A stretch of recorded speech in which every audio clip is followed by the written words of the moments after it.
Welcome to the Rite of Passage podcast, a show focused on turning the camera around and interviewing the photographers, the shapers, the surf shop owners, and today, the community builders that make surf culture what it is. Today, we're joined by John Hall, entrepreneur, father, surf community builder, podcaster, and founder of the First Light Surf Club. John has humble beginnings growing up locally and wished there was a surf brand that serviced the working professional surfer community that lives 9 to 5 in an office, but still puts a priority on time in the water. The First Light Surf Club has grown organically and has an avid group of followers and community that has supported everything it and John stands for. We're excited to tell his story today, a true rite of passage. Thanks for having me. Excited to talk through kind of your entire journey into First Light and bring it to the people that maybe don't know it. First Light's grown pretty fast as far as I can tell. I mean, I found out about it randomly. I think, just a friend of a friend sharing a post, and that's how a lot of people learn about it here locally. But do you think part of just growing up locally and having the community a little bit helped it kind of spread on its own, or what has helped it kind of grow to where it is today? Well, first off, I appreciate it that you think it's been fast because it's felt like a slow grind for me, but it's been fun. And I don't know, I think growing up in the community, growing up in Escondido, North County, I still have a ton of friends in the area, and I guess, know a lot of people in that sense. So, yeah, I think my friends and friends of friends were the ones that first started coming, and then people finding out word of mouth or on social. It's been growing organically, which it's been a cool thing to see it grow over the past year and a half, 2 years.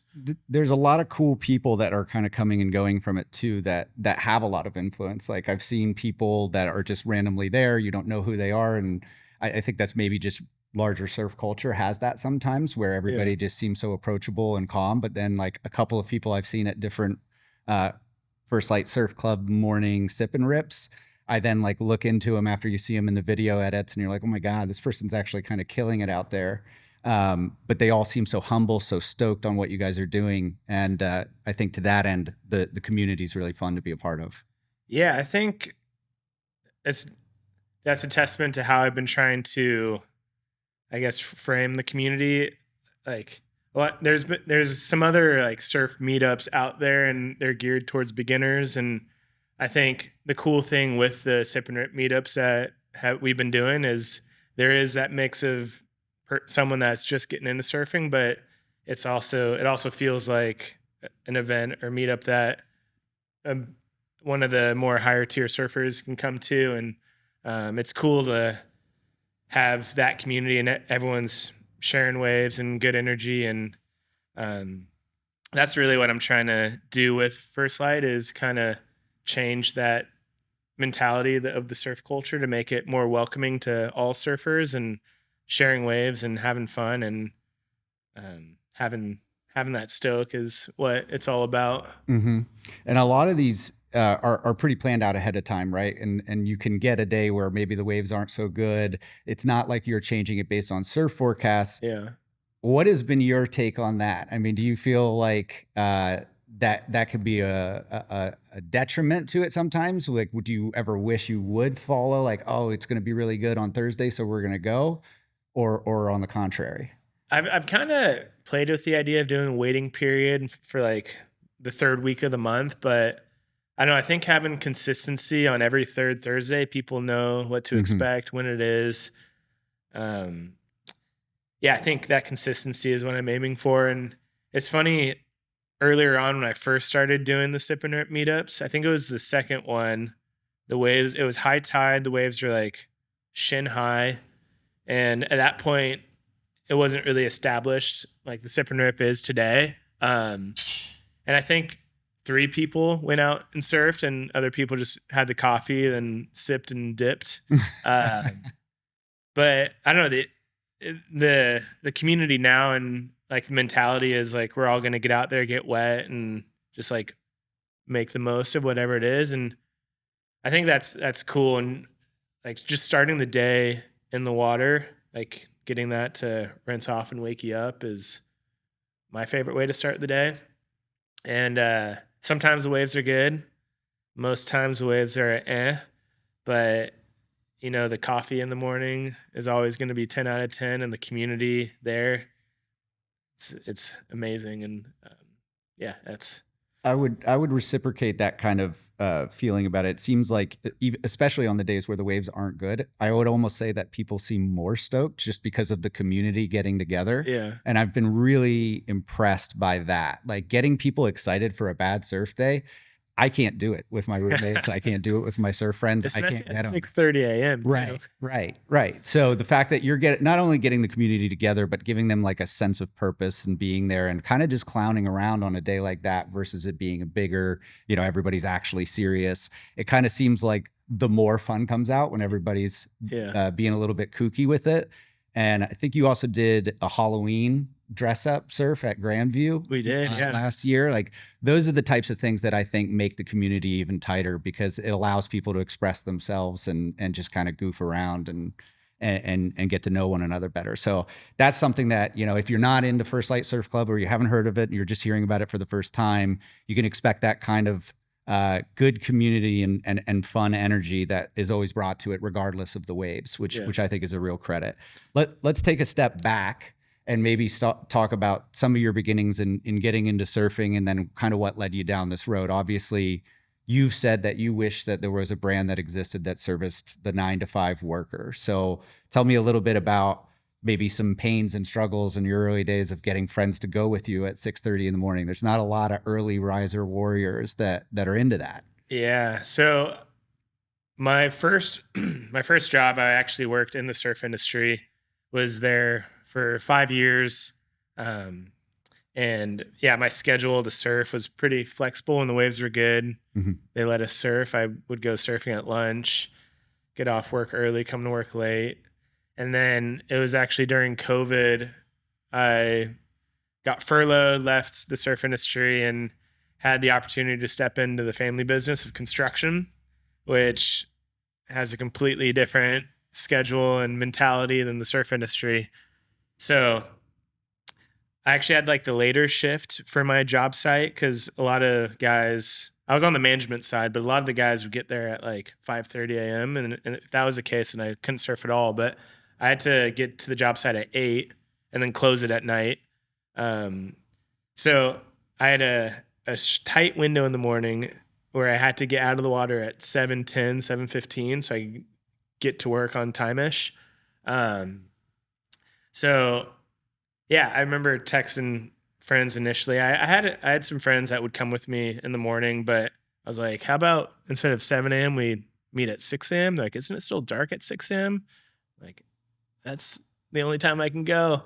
So then I found some friends that were willing to do it and kind of started building up a group chat of friends that I knew were down. And some mornings we'd paddle out in the dark, and as the time changed and the sun rose earlier, we'd get out there and spend more time surfing. But yeah, that period of time, I didn't love what I was doing in construction, and I really enjoyed my mornings and surfing. And I found out, or I realized when I did start my morning surfing, I was just a happier, better version of myself in the workplace. So yeah. And then one time in particular, one memorable time, I was getting out of the water and putting on my work button up and getting ready for my work attire. And then I saw down the beach, there's like 3 other guys all putting on their work clothes too. Now, I thought to myself as I was driving into work, like there is something about it, like starting your day in the water, then going off to whatever life has at you. You're just better off to take on the busyness of work or whatever life throws at you. And I was thinking about this community that I was kind of growing just from this group chat. And I was actually in a meeting later that day and was sketching out, and I sketched the little coffee mug guy that has become the First Light Surf Club logo. And I remember texting it to my group chat. I was like, First Light Surf Club, and sent this image, like, oh, that's cool, haha. But yeah, it was about a year process of me just like thinking about that. And I've always had a love for building brands and creating. And I had a small apparel brand back in college that didn't go anywhere, but I loved it. So I always, yeah, have that creative mind about things. So I started mocking up some shirts and just, yeah, having fun with it. And I'm a perfectionist. So that year timeline, I was like, I could make a brand, but I want to get it right. And like, what is my approach? And I spent that entire year just like thinking about what if. And then finally, my wife was like, just tired of me talking about what if. And she's like, you should probably just start it at this point. Right. So that was, yeah, the beginning of First Light Surf Club. I created the Instagram and got the first shirts going, and that, yeah, the humble beginnings. Right. Now here we are. And what's that total time horizon, you know, from first Sip and Rip, if that was the real like first Yeah. community thing, or if there were some other activities that you kind of just started it going? What was like really when you were like flags in the ground and were trying, whether it was that, you know, 3 or 4 person first thing? How long's it been now? Yeah, so that was about summer time frame 2022 when I printed the first t-shirts. Okay. And then I got a website going like later in the summer, and then I was always on the fence about whether or not I wanted to do an actual like meetup, because I don't know, you hear about, I don't know, the hostility in the water when you're rolling up to the beach with even like 5 guys, much less 20 people. Right. Or 40. So I was always contemplating if that was what I wanted to do. And then it wasn't until like enough people were reaching out on Instagram asking if we did do meetups. I was like, okay, maybe I should do this. And I was like, once a month, I guess, is not too frequent that it will tick anyone off. Like Right. once a month, 12 times a year. Low stakes, I guess. And then I was trying to think of a good beach that like would have waves, but not necessarily be like packed and Right. have those local people out there that would get too bummed. So I landed on Turnarounds, and the first Sip and Rip was that January of 2023. And then I've been doing them every month since then. And then we'll do occasional other meetups like the Halloween meetup. We've done a couple evening meetups. Just, it's kind of, as people ask and bring up ideas to me, it's kind of evolved to what it is today. Right. And that's been like the cool thing with it all. Like I spent that whole year and a half trying to like think of the perfect approach and build this brand. And I probably got like a couple steps forward, but it wasn't until I actually started it and had things going that I began to, like, things began to fall into place, and I began to have a vision for what the brand was and was going. And yeah, it's grown a ton since then. So Right. I think that's one of the lessons I learned, is just like getting going, getting started as a entrepreneur. Like that's the biggest step. And then don't wait for things to be perfect, because thinking of like the theoretical, it's hard to build it all out in your mind before actually like seeing it tangibly and having any sense of how the community exactly. take it. So yeah, that totally resonates. I mean, you can waste years of your life kind of making the perfect plan, and then it's going to change anyway. Yeah. So I think that's great advice from your wife to kind of dive in. But you've talked about that, where the the different evolutions of it as it's gone along has kind of almost flown completely naturally. Yeah. So that's led you to a podcast tonight. You'll be doing the bonfire, other events that have kind of started to complement what you did in the beginning. What were the catalysts that opened up some of those doors? Yeah. So the Sip and Rip meetups were just people asking, like, when do you meet up? Like, I want to surf with you. So yeah, that was just enough people asked. I was like, okay, I got to do this. And then I started out the interviews. I did a I do spotlights, and then spotlight sessions are the podcast. So the spotlight interviews started first, and I was surfing one morning, paddling out in the dark with this junior high teacher who's a friend of mine, and I was thinking like, how cool would that be to like know that you're in 8th grade and your teacher was out surfing before math class that day. So I was like, I don't know, maybe I'll do a little like blog post on him and tell his story.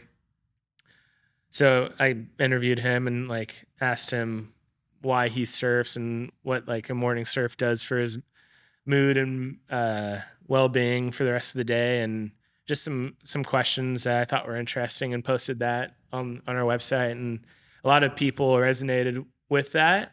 So then I started doing a monthly, like just interviewing people that work full time and seeing why they surf, and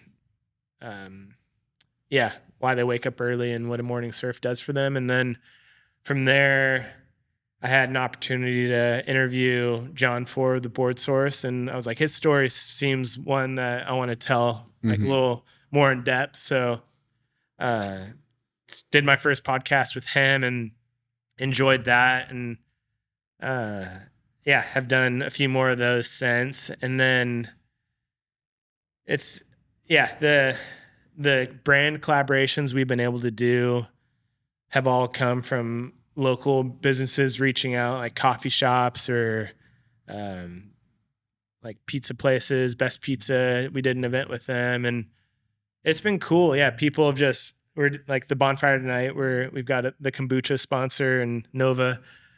So yeah, it's all happened organically, which I think is one of the coolest things. It's not me like bringing this idea to the table and seeing if it hits. Like people are asking for it or coming to me, and that was going to be one of my main questions, because the sponsorship and the partnership you have at these events is so strong. Like they're kind of pivotal to the success of it, right? Especially on the coffee side. I didn't know if you were out there reaching out to these coffee companies saying, hey, I can get you good exposure, win-win.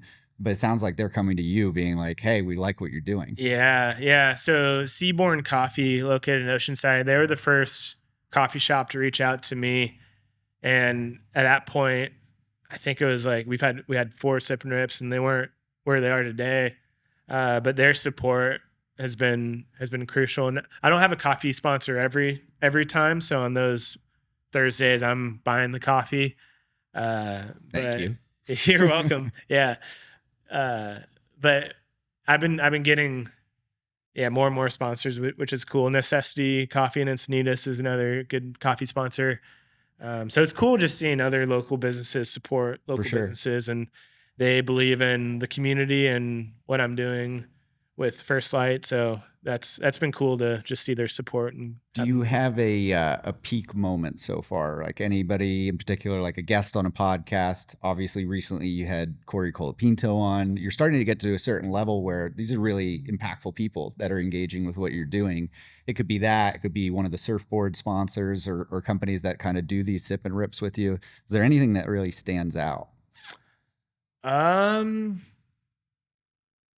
to like the board demo. I'm always like impressed or surprised with how many people show up. There's like 40 people that show up. So I think just like the community aspect, like I would not have guessed that a year ago that 40 people would be all waking up early, coming to meet up at the beach, and sometimes bad conditions. Yeah, I think that's one of the coolest things. And like beyond that, seeing connections and friends being made from that Thursday meetup and them surfing other times in the month, I think that like is one of the coolest things. And there's actually a couple that started dating who met at one of the sip and rips, and it's cool just seeing people get connected and building bonds and are able to connect outside of our sip and rips, because I think that's my goal. Instead of doing more meetups, encouraging people to make connections and exchange numbers and surf onto the other mornings that we don't do the meetups.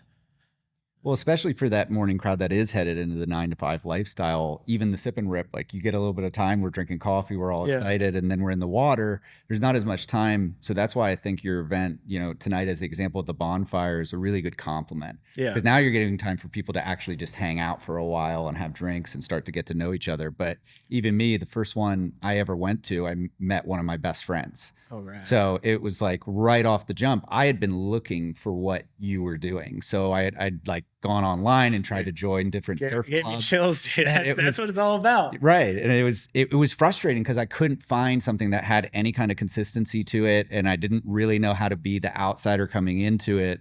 So the First Light Surf Club, I kind of felt like, my first day of school type of attitude. I came in there, I didn't know anybody, but immediately everybody was so welcoming and friendly. And then, yeah, like I said, like one of them has become one of my main homies and hang out all the time. So that's kind of what I think you're really still in the very early stages of building. Like it hasn't even come full, where it could go, which is really exciting. I mean, the brand itself seems to have great following from its core. The events are evolving. Where do you want to take it next?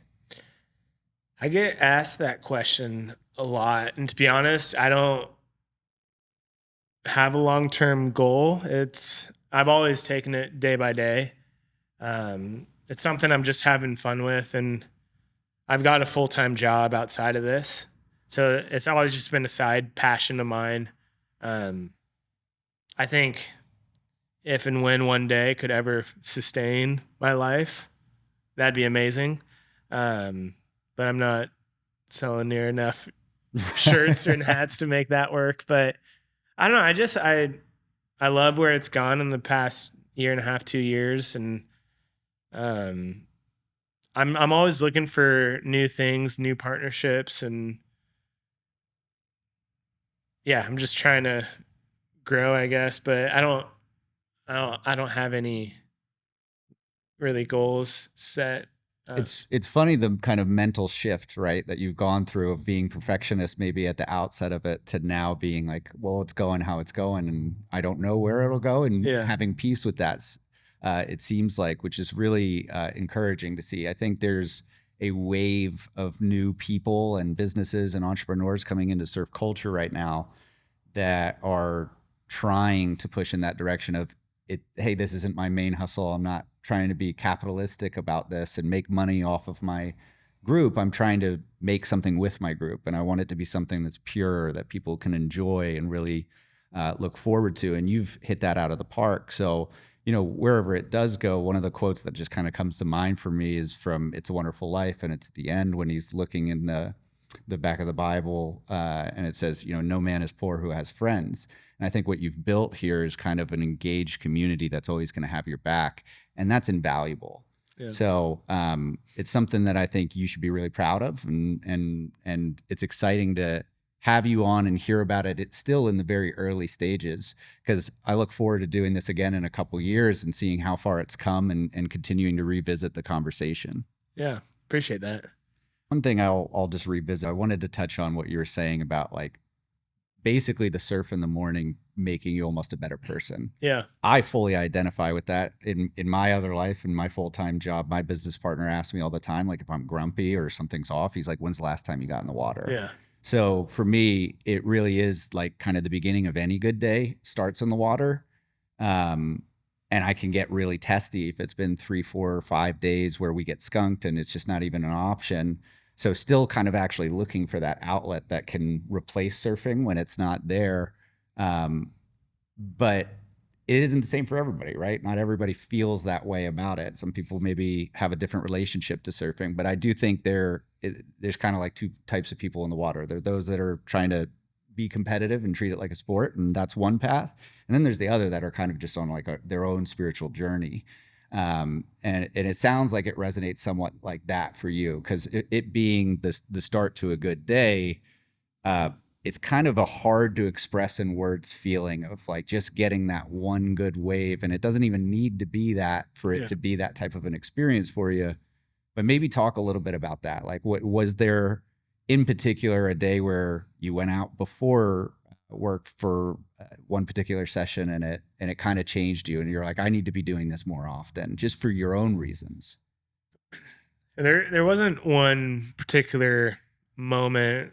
I think, yeah, just over the course of me working construction and being in that position, like there would be mornings I wouldn't surf, and by like 1 p.m., 2 p.m., I'm getting tired and just like feeling off or like in a head fog or, um, yeah. But then on the mornings that I did surf, it'd be, I'd be more alert, more awake. I'd just feel better. I'd be stoked. Yeah. From the morning and just happier. And it's funny, I didn't think too much of it, but then once I started like realizing that more, and as I was like building the brand, I was like, there's got to be some like scientific evidence behind why this is. I thought it was more than just a feeling, and sure enough, I looked into it, and there's all this like neuroscience on morning sun exposure and how that like wakes your body up and releases endorphins and all these neurochemicals that make you happier and more alert. And like, yeah, so the morning sun and then the cold water exposure also helps wake your body up and like helps with your immunity. And there's like a ton of different benefits to it, along with like the salt air, and even beyond that, having community in the morning, starting your day with a purpose and connection. All that's just so pivotal to a happy and healthy life. And you get all that from a morning surf with friends. So yeah, I wanted to encourage more people to take that, because I think a lot of people who are working full time might think they don't have time to surf. And I was like, I work one of the more rigid schedules that you can have in a traditional job, and I'm still like making it happen. And I think you just have to have the mentality of you're gonna make it happen. And I think that's the cool things with the spotlight articles is I'm showing people who are in all sorts of industries. From I did like a CFO and a teacher and like a like a medical sales device person, and like all these different backgrounds and how they're prioritizing that in the morning and how they're better off because of it, and telling their stories and hoping that other people resonate with that and they're able to realize that they're able to make that happen and realize the benefits of it too. So I think that's what I'm trying to do with First Light. And it's definitely one of the, I always say there's three main pillars to the brand. It's the brand itself, so all the clothing and apparel and such that I make, and then the community aspect, and then well-being. I'm really trying to promote the well-being aspect of surfing in the morning. And I know surfing isn't for everyone, and some people may get the same hit of endorphins from a morning run. So it doesn't necessarily need to be surfing, and I'm trying to figure out a way that I can kind of incorporate that mentality in the brand. But I wanted to focus on something, so I don't want to be too broad initially. So I started with surfing, but I know that a lot of people can do other stuff in the morning that fulfills them. So just trying to encourage that. No, don't get carried away from the busyness of life, but enjoy. I say enjoy the 5 to 8 before the 8 to 5, or the 8 to 5 will, I don't know, start the 5 to 8 on the right foot, and the 8 to 5 will follow. I don't know. I say something. You're onto something. You're onto something there. No, that resonates though, because I mean, look, the days that I wake up and I don't get in the water and I throw myself right into my work day, it just, I hear you, around 1, 2, it kind of gets a little lethargic and you just don't have that extra gear. And it isn't even about getting one good wave as much as it is just cold water hitting your face, being out in the sun in the morning. It kind of turns something over in your head, and it's that very subtle reminder that it all doesn't really matter all that much in terms of your 8 to 5 and what you're doing by day, and that opportunity to get in the water and kind of calm down and forget about all that for a little bit is a really healthy reminder to kind of charge through that day. I feel like I'm 10 times as productive. Yeah. I may be a little more productive if I do get a good wave, but it's like just that extra gear seems to turn on when I'm up and reminding myself, hey, it's important to consider life a bit of a game, and it should be fun, Yeah. and we should be at play. And if nothing else, surfing is kind of a reminder of what it is to be a child at times. Exactly. And also just being in nature too. Like I could spend a week and just go from my house to the office, or even like working from home. People don't leave their houses at all. Yeah. So getting outside is a good reset and meditative experience for yourself. And what better time to do that than in the morning sun? And I, I love a good sunrise. And I feel like the cool thing about sunrises is they're less consistently good than sunsets. Mm. Sunsets are beautiful, don't get me wrong, but when there's a good sunrise, you there's like, there's fewer people enjoying it, and it's like the stillness of the morning, and you feel it. I don't know, I feel like they're more special because not everyone can see them as easily. And then at least on the West Coast, sunrises, they're not as consistently like when you see a good sunrise, it's well, we get the amazing. gloom a lot. There's a lot Yeah, of that with the over fog, forecast. Yeah. So it isn't every morning, but I think it's in the movie The Still Point, and I can't remember who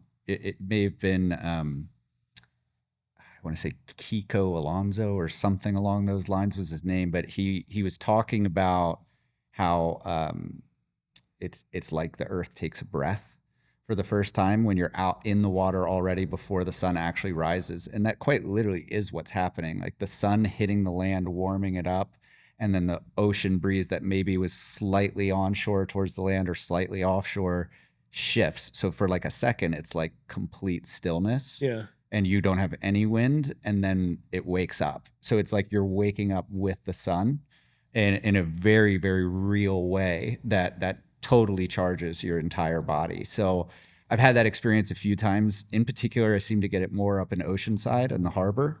But that's a pretty magical moment that a lot of people in surfing probably have never experienced if they're not, a sunrise surfer and going out there, because you got to be willing to roll out of bed when your eyes are still really heavy and, get in the water. Especially in the winter when it's cold. Yep. Wetsuit's still wet. Yeah. It's more of a, you earn it a little bit more when you're willing to wake up, and it just makes it all that more impactful. I mean, on top of that, you've also got quite literally the best conditions of the day are typically from 6 a.m. until about 9. And then as the wind starts to push on, it just gets a little bit more blown out unless it's one of those days. Yeah. So your sunrise session is likely to be better than your sunset. Sunset too is more crowded, and sunsets are overrated. Fighting for waves, but yeah. What about new fans that maybe are just hearing about it for the first time? Like, how should they reach out to you? How can they get involved? How can they find more information about it? Yeah, so we post everything on Instagram. That's probably the best way to stay engaged. We'll post about the meetups when they happen, but mark your calendars every third Thursday of the month that we do the Sip and Rips here in Carlsbad. We've got an email list. You can find the link to that either on our website, which is firstlightsurf.club, or on our Instagram, First Light Surf Club. And then we've got a YouTube channel as well with our podcasts and other videos that we post, and trying to grow the content piece, just give people a reason to engage more and longer. And yeah, I would say those 3 avenues, or I guess 4 with email included, are the best ways to stay in touch. Well, John, this has been a lot of fun. I'm excited to see all the progress and how it's going. And it's a lot of fun to be a part of it at an individual level and be a piece of this community. I'm excited to see where it goes. Thank you for coming on. Really appreciate it. And we'll see you at the bonfire tonight. Sounds good. Thanks for having me. Cheers, man. Cheers.